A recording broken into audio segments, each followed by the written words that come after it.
ইতিমধ্যে চাওক কি সুন্দৰকৈ বজাৰৰ দৰে জালুক প্ৰস্তুত হৈ গৈছে। গতিকে এই সুন্দৰ ৰেচিপিটো মই কেনেকৈ বনালোঁ সেইটো চাবৰ কাৰণে বোলো ভিডিঅ'ৰ মাজলৈ সোমাই যাওঁ। এইটো যে টেষ্টি কিটচেনলৈ স্বাগত জনাই আজি ৰেচিপি লৈ আহিছোঁ বজাৰৰ দৰে জালুক সংৰক্ষণ কৰোৱা হওক।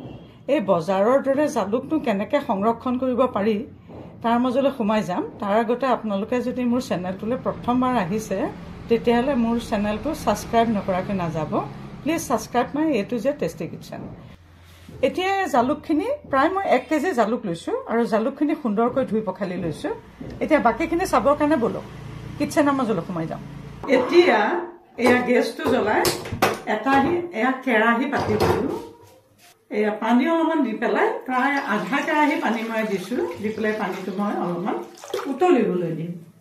ইতিমধ্যে ইয়াত পানীটো উতলা আৰম্ভ হৈছে। ইয়াতে মই কেঁচা জালুকখিনি পেলাই দিলোঁ। এয়া অকণমানে পানীত মই প্ৰায় 2 মিনিটমান সময় ঢালি দিয়াৰ পিছত 2 মিনিটমান সময় মই জালুকটো এয়া সিজিবলৈ দিম। দেখিছেনে এই গোটেইখিনি পেলাই দিছোঁ মই। এয়া গোটেইখিনি পেলাই পানী আৰু অকণমান দিব লাগিব। পানী যিহেতু ডুব যোৱাকৈ দিব লাগিব দেই। পানীটো যিহেতু ডুব যোৱা নাই গতিকে মই আৰু অলপমান পানী দি দিলোঁ। দি পেলাই এয়া ঢাকনাখন মাৰি মই প্ৰায় 2 মিনিট সময় এনেকৈ উতলিবলৈ দিম। ইতিমধ্যে এয়া জালুকটোৰ কালাৰটো সলনি হৈ গৈছে। গতিকে মই কি কৰিম এতিয়া এনেকৈ এই অৱস্থাতে মই এতিয়া গেছটো অফ কৰি দিলোঁ। দি পেলাই ঢাকনাখনেৰে এনেকৈ ঢাকি প্ৰায় 10 মিনিটমান সময় পানীটো অলপ ঠাণ্ডা হোৱালৈকে এনেকৈ ৰাখি থ'ম। ইতিমধ্যে এয়া জালুকখিনি ঠাণ্ডা হৈছে। এতিয়া মই কি কৰিম এইখিনি লাহেকৈ থ'ম আৰু এটা এয়া বিন্ধা থকা খৰাহী চাওঁ। এটা এয়া বিন্ধা থকা খৰাহী লৈছোঁ। এটা পাত্ৰটো পাতিব লাগে পাতি লৈছোঁ আৰু পানীটো যাবৰ কাৰণে। আৰু এইটো কেৱল ইয়াতে টুকি চেকিম। এইটো দেখিছেনে এইটো গোটেইটো এনেকৈ চেকি পেলাম টুকি। ইতিমধ্যে এয়া জালুকখিনি টুকা সম্পূৰ্ণ শেষ হৈ গ'ল। এতিয়া কি কৰিম এইখিনি দেখিছেনে এক খৰাহী হৈছে।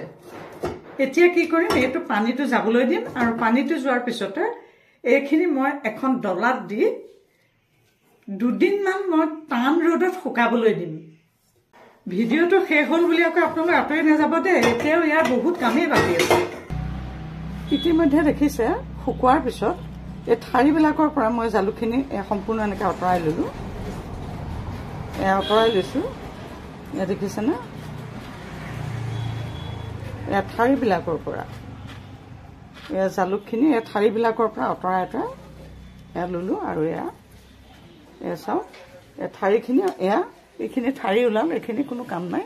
এইখিনি লাহেকৈ আঁতৰাই থৈ দিম এইখিনি পেলাই দিবৰ কাৰণে।